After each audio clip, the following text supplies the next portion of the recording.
সেলিম, তুই বাসন মাজছিস? বৌমা কোথায়? চাচা, আপনার বৌমা একটু ব্যাংকে গেছে, কিন্তু হঠাৎ আপনারা আমার বাড়িতে। ওই একই, আমিও তো চাচি গেলে ব্যাংকে গেছিলাম, বাড়ি পাশ দিয়ে যাচ্ছিলাম, তাই ভাবলাম তোর সাথে দেখা করে যাই। ও শোন সেলিম, বউকে শাসন করা শেখ। চাচা বেশি জ্ঞান দেন না, এমনিতে কড়া মাছ থেকে আমার হাতের রেখা বুঝে যাচ্ছে, হাতের কাছে ঠিকঠাক চাপ হয়ে ঠিক নাই। কি ব্যাপার গো?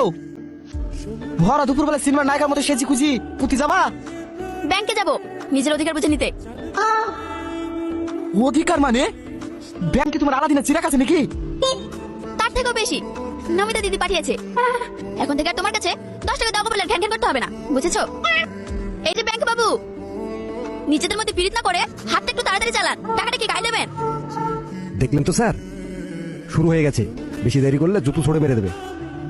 এই যে কি বিড়বিড় করছে, তাড়াতাড়ি কাজ করুন, নইলে ম্যানেজারকে বলে কমপ্লেইন ঢুকিয়ে দেবো, তখন আবার কেনতে ফের পাবেন না। ও দিদি, রেগে যাচ্ছেন কেন? আর বসে আছেন নাকি? কাজ তো করছি। এই তুই কাকে দিদি বললি রে? আমি তোর কোন চোদ্দ গোষ্ঠী দিদি হই? স্যার, দিদি বললে খুশি হবে না, তাড়াতাড়ি বৌদি বলুন। ও বৌদি, লিংক নেই, কিছুক্ষণ অপেক্ষা করুন। হ্যাঁ হ্যাঁ, কিরে তোদের সবার এই মুখগুলা বাদরের পাশার মতো কেন? বউ বাড়িতে ঢুকতে দেয়নি নাকি? শালা, নিজের অবস্থাটা একবার আয়নায় দেখিস, দাঁত তো 4 ইঞ্চি বেড়ে গেছে। বই খেলিয়েছে নাকি? ইরি শালা, ইয়ারা কি করে বুঝলো? আরে না না, কি যা বলিস? তোদের মতো নাকি?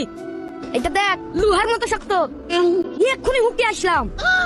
ও, সেই জন্য তোর বউ এত জোরে আসছে। মিনসি, তুই এখানে কি করছিস? ঘরটা কি তোর বাপ মুছবে? বাড়ি চল, নইলে তোর খবর আছে।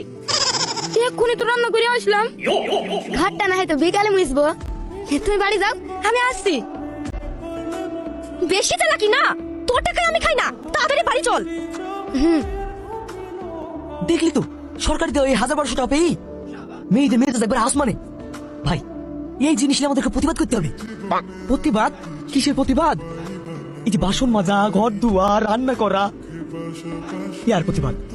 আমরা কি পুরুষ নাকি গোলাম? আরে এতগুলো ব্যাগ কি আছে এতে? ঈদের শপিং, নতুন শাড়ি, কানের দুল, আর তোমার জন্য একটা। ও না, তোমার জন্য কিছু আনিনি, নিজের টাকায় নিজেই ফুটানি।